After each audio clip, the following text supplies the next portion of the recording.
ನಮ್ಮ ಚಿಕ್ಕಣ್ಣ ಟಿಫನ್ ರೂಮಲ್ಲಿ ಇಡ್ಲಿ ಯಾವ ರೀತಿ ಮಾಡ್ತೀವಿ ಅಂತ ತೋರಿಸ್ಕೊಡ್ತಾ ಇದ್ದೀವಿ ಇವತ್ತು. ಈಗ ನಾವು ಅಕ್ಕಿ ಎಲ್ಲ ಹಾಕಿದ್ದಾಯಿತು.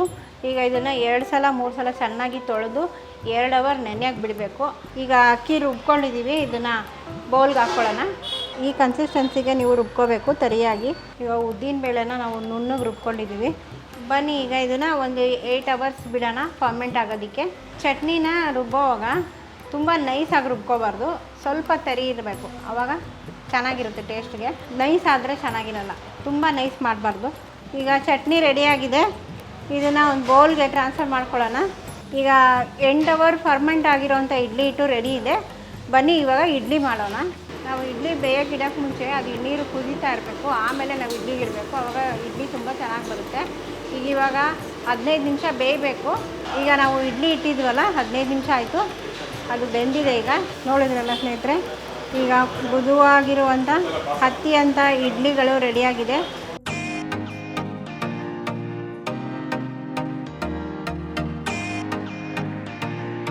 ನಮಸ್ತೆ, ನನ್ನ ಹೆಸರು ಲಕ್ಷ್ಮೀ ಹೆಸರಾಜು.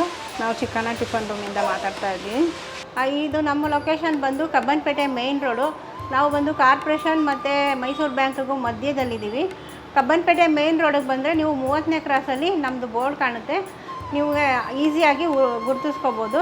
ಚಿಕ್ಕಣ್ಣ ಟಿಫನ್ ರೂಮ್ ಬಂದು ನಾನು ಮದುವೆಯಾಗಿ ಬಂದಾಗಿಂದನೂ ಇವ್ರ ಮನೆಗೆ ನಾನು ಇದೇ ಕೆಲಸದಲ್ಲೇ ತೊಡಗಿಸ್ಕೊಂಡಿದ್ದೀನಿ.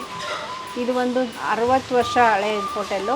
ನಮ್ಮ ಫ್ಯಾಮಿಲಿ ಬಿಸ್ನೆಸ್ ಥರನೇ ಇದು, ಫ್ಯಾಮಿಲಿಯವರೆಲ್ಲ ಸೇರಿ ಮಾಡ್ತಾಯಿದ್ವಿ, ಅದನ್ನೇ ಮುಂದುವರ್ಸ್ಕೊಂಡು ಬಂದಿದ್ದೀನಿ. Welcome to colour talkies channel. ನಾವು ಚಿಕ್ಕಣ್ಣ ಟಿಫನ್ ರೂಮ್ನ ದೋಸೆ ರೆಸಿಪಿ ಹಾಕಿದ್ವಿ ಈ ವಿಡಿಯೋದಲ್ಲಿ. ಆಲ್ರೆಡಿ ನೀವು ಅದಕ್ಕೆ ತುಂಬ ಪ್ರೀತಿ ಕೊಟ್ಟಿದ್ದೀರಾ. ಈಗ ಅದೇ ರೀತಿ ನಮ್ಮ ಚಿಕ್ಕಣ್ಣ ಟಿಫನ್ ರೂಮಲ್ಲಿ ದೋಸೆ ಯಾವ ರೀತಿ ಫೇಮಸ್ಸೋ ಅದೇ ರೀತಿ ಇಡ್ಲಿನೂ ಫೇಮಸ್ಸು. ಆ ಇಡ್ಲಿನ ಮಾಡೋದು ಹೇಗೆ ಅಂತ ತೋರಿಸ್ಕೊಡ್ತಾಯಿದ್ದೀವಿ. ನಮ್ಮಲ್ಲಿ ಗೀ ಇಡ್ಲಿ, ಪುಡಿ ಇಡ್ಲಿ ತುಂಬ ಇಷ್ಟಪಟ್ಟು ತಿಂತಾರೆ ಜನ. ನಮ್ಮ ಪುನೀತ್ ಸರ್ಗೆ ನಮ್ಮ ಪುಡಿ ಇಡ್ಲಿ ಅಂದರೆ ತುಂಬ ಇಷ್ಟ ಇತ್ತು. ಅದನ್ನು ಯಾವ ರೀತಿ ಮಾಡೋದು ಅಂತ ತೋರಿಸ್ಕೊಡ್ತಾಯಿದ್ದೀವಿ ಇವತ್ತು. ಬನ್ನಿ ಅದಕ್ಕೆ ಏನೇನು ಹಾಕಬೇಕು ಅಂತ ನೋಡೋಣ. ಈಗ ನಾವು 1 kg ಅಕ್ಕಿಗೆ ಅಕ್ಕಿಯಲ್ಲಿ ಇಡ್ಲಿ ಮಾಡೋದನ್ನು ತೋರಿಸ್ತಾ ಇದ್ದೀವಿ. ಅದರಲ್ಲಿ ನಾವು 3/4 kg ಕುಸುಲಕ್ಕಿ ತೊಗೊಂಡಿದ್ದೀವಿ. ಇಡ್ಲಿಗೆ ಮೇಯ್ನ್ ಕುಸುಲಕ್ಕಿ ಹಾಕಿದ್ರೆ ತುಂಬ ಚೆನ್ನಾಗಿ ಬರುತ್ತೆ, ಟೇಸ್ಟ್ ಬರುತ್ತೆ ಮತ್ತು ಫ್ಲಫಿಯಾಗಿ ಬರುತ್ತೆ. ಅದರಿಂದ ಕುಸುಲಕ್ಕಿ ಹಾಕೋತಾ ಇದ್ದೀವಿ 750 ಗ್ರಾಮಷ್ಟು. 1/4 kg ಅಷ್ಟು ಸೇಲಂ ರೈಸ್ ಹಾಕ್ತಾಯಿದ್ದೀವಿ. ಈ ಇಡ್ಲಿ ರೈಸ್ ಹಾಕೋದ್ರಿಂದ ಇಡ್ಲಿ ತುಂಬ ಚೆನ್ನಾಗಿ ಸಾಫ್ಟ್ನೆಸ್ ಆಗಿ ಬರುತ್ತೆ, ಅಂಟ್ಕೊಳ್ಳಲ್ಲ, ಚೆನ್ನಾಗಿ ಬರುತ್ತೆ.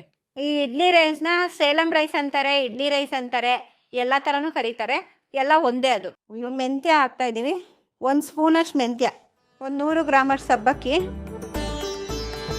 ಆಮೇಲೆ 100 ಗ್ರಾಮಷ್ಟು ಅವಲಕ್ಕಿ.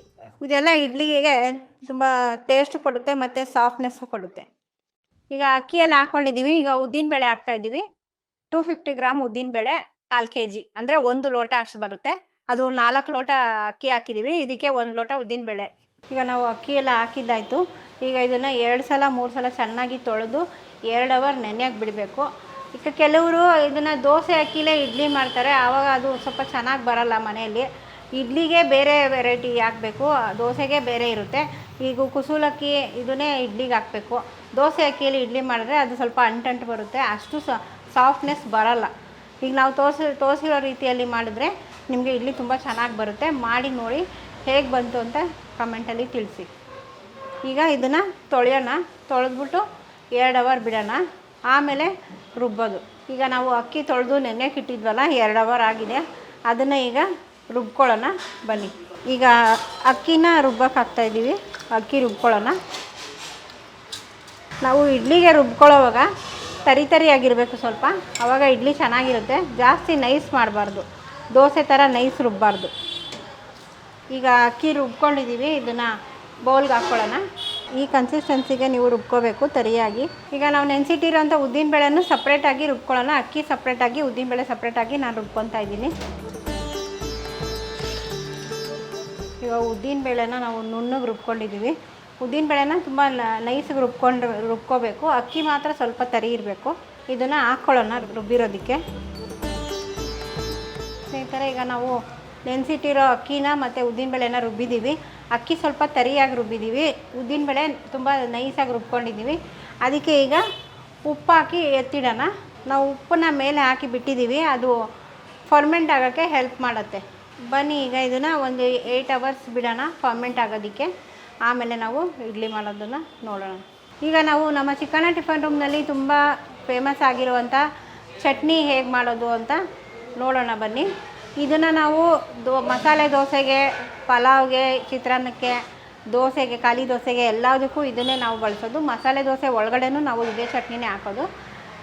ಹೇಗೆ ಮಾಡೋದು ಅಂತ ತೋರಿಸ್ತಾ ಇದ್ದೀವಿ, ಬನ್ನಿ ನೋಡೋಣ. ಮೊದಲಿಗೆ ಕಡಲೆ ಹಾಕ್ಕೊಳ್ಳೋಣ, 200 ಗ್ರಾಮ್. ಒಂದು ಸ್ವಲ್ಪ ಕಟ್ ಮಾಡಿರೋವಂಥ ಅರ್ಧ ಇಡಿ ತೆಂಗಿನಕಾಯಿ. ಮೆಣಸಿನ್ಕಾಯಿ ನೀವು ಖಾರ ಎಷ್ಟು ಬೇಕೋ ನೋಡ್ಕೊಂಡು ಹಾಕ್ಕೊಳ್ಳಿ. ಒಂದು 5-6 ಹಾಕಿದ್ದೀನಿ ನಾನು. ಅದಕ್ಕೆ 1 ಪೀಸು ಶುಂಠಿ, 2-3 ಪೀಸು ಬೆಳ್ಳುಳ್ಳಿ, ಅದಕ್ಕೆ ಹುಣಸೆಹಣ್ಣು, ಸ್ವಲ್ಪ ರುಚಿಗೆ ತಕ್ಕಷ್ಟು ಉಪ್ಪು. ಇದಕ್ಕೆ ಸ್ವಲ್ಪ ನೀರು ಹಾಕ್ಕೊಂಡು ರುಬ್ಕೊಳ್ಳೋಣ. ಚಟ್ನಿನ ರುಬ್ಬೋವಾಗ ತುಂಬ ನೈಸಾಗಿ ರುಬ್ಕೋಬಾರ್ದು, ಸ್ವಲ್ಪ ತರಿ ಇರಬೇಕು, ಆವಾಗ ಚೆನ್ನಾಗಿರುತ್ತೆ ಟೇಸ್ಟ್ಗೆ. ನೈಸ್ ಆದರೆ ಚೆನ್ನಾಗಿರಲ್ಲ, ತುಂಬ ನೈಸ್ ಮಾಡಬಾರ್ದು. ಇದು ಸ್ವಲ್ಪ ತರಿಯಾಗಿ ರುಬ್ಬಿದ ಮೇಲೆ ಲಾಸ್ಟಲ್ಲಿ ನಾವು ಕೊತ್ತಂಬರಿ ಹಾಕ್ಕೊಂಡು ರುಬ್ಕೋಬೇಕು. ಸ್ವಲ್ಪ ನೀರು ಹಾಕ್ಕೊಳ್ಳೋಣ, ಸ್ವಲ್ಪ ಕೊತ್ತಂಬರಿ ಹಾಕ್ಕೊಳ್ಳೋಣ. ನೀವು ಚಟ್ನಿ ರುಬ್ಬೋವಾಗ ಸ್ವಲ್ಪನೇ ನೀರು ಆ್ಯಡ್ ಮಾಡ್ಕೊಳ್ಳಿ. ಒಂದೇ ಸಲ ಜಾಸ್ತಿ ಹಾಕ್ಬಿಡ್ಬೇಡಿ, ಆವಾಗ ಚೆನ್ನಾಗಿ ಬರೋಲ್ಲ, ಚಟ್ನಿ ಕನ್ಸಿಸ್ಟೆನ್ಸಿ ಚೆನ್ನಾಗಿ ಬರೋಲ್ಲ. ಈಗ ಚಟ್ನಿ ರೆಡಿಯಾಗಿದೆ. ಇದನ್ನು ಒಂದು ಬೌಲ್ಗೆ ಟ್ರಾನ್ಸ್ಫರ್ ಮಾಡ್ಕೊಳ್ಳೋಣ. ಆಮೇಲೆ ನಿಮಗೆ ಯಾವ ಕನ್ಸಿಸ್ಟೆನ್ಸಿಗೆ ಬೇಕೋ ನೀರು ಹಾಕ್ಕೊಂಡು ಮಿಕ್ಸ್ ಮಾಡ್ಕೋಬೋದು. ಈಗ ನಮ್ಮ ಚಿಕ್ಕಣ್ಣ ಟಿಫನ್ ರೂಮ್ ಹೋಟೆಲ್ನಲ್ಲಿ ಮಾಡುವಂಥ ಚಟ್ನಿ ಐಟಮ್ ಏನೇನು ಅಂತ ತೋರಿಸ್ಕೊಟ್ಟಿದ್ದೀವಿ. ನೀವು ಇದೇ ರೀತಿ ಮನೇಲಿ ಮಾಡಿ, ಇದೇ ರೀತಿಯೇ ಬರುತ್ತೆ.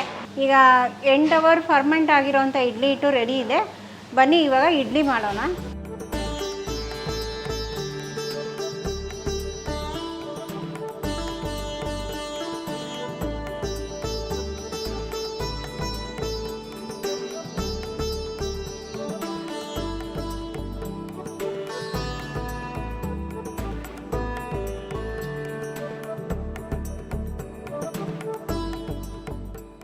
ನಾವು ಇಡ್ಲಿ ಬೇಯೋಕ್ಕಿಡೋಕ್ಕೆ ಮುಂಚೆ ಅದು ನೀರು ಕುದೀತಾ ಇರಬೇಕು, ಆಮೇಲೆ ನಾವು ಇಡ್ಲಿಗೆ ಇಡಬೇಕು, ಆವಾಗ ಇಡ್ಲಿ ತುಂಬ ಚೆನ್ನಾಗಿ ಬರುತ್ತೆ. ಇವಾಗ 15 ನಿಮಿಷ ಬೇಯಬೇಕು. ಈಗ ನಾವು ಇಡ್ಲಿ ಇಟ್ಟಿದ್ವಲ್ಲ, 15 ನಿಮಿಷ ಆಯಿತು, ಅದು ಬೆಂದಿದೆ. ಈಗ ತೆಗೆಯೋಣ ಬನ್ನಿ.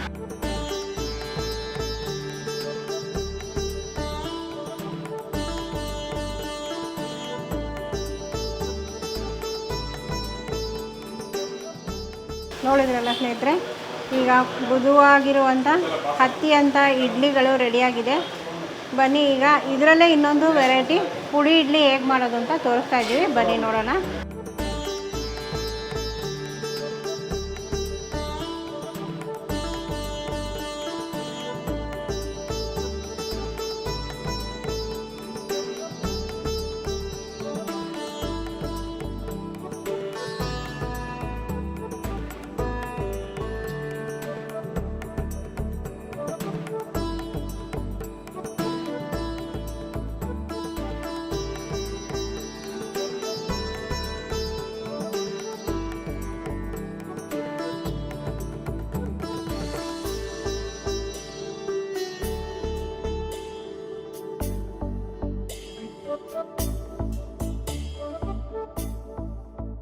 ನಮ್ಮ ಚಿಕ್ಕಣ್ಣ ಟಿಫನ್ ರೂಮ್ನ ಸ್ಪೆಷಲ್ ಆಗಿರುವಂಥ ಪುಡಿ ಇಡ್ಲಿ ಮತ್ತು ಇಡ್ಲಿ ಚಟ್ನಿ ಹೇಗೆ ಮಾಡೋದು ಅಂತ ತೋರಿಸಿದ್ದೀವಿ.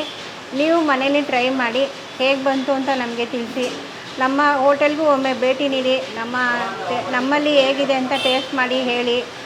ಮತ್ತು ಇದೇ ನೀವು ಪುಡಿ ಇಡ್ಲಿದು ಪುಡಿ ರೆಸಿಪಿ ಬೇಕು ಅಂದರೆ ಇದೇ ಥರ ನಮ್ಮ ಚಾನಲ್ನ ಸಪೋರ್ಟ್ ಮಾಡಿ. ನೆಕ್ಸ್ಟ್ ವಿಡಿಯೋದಲ್ಲಿ ನಮ್ಮ ಪುಡಿ ಹೇಗೆ ಮಾಡೋದು ಅನ್ನೋದನ್ನು ನಾವು ತೋರಿಸ್ಕೊಡ್ತೀವಿ. ಹೀಗೆ ನೋಡ್ತಾಯಿರಿ, ಸಪೋರ್ಟ್ ಮಾಡ್ತಾಯಿರಿ.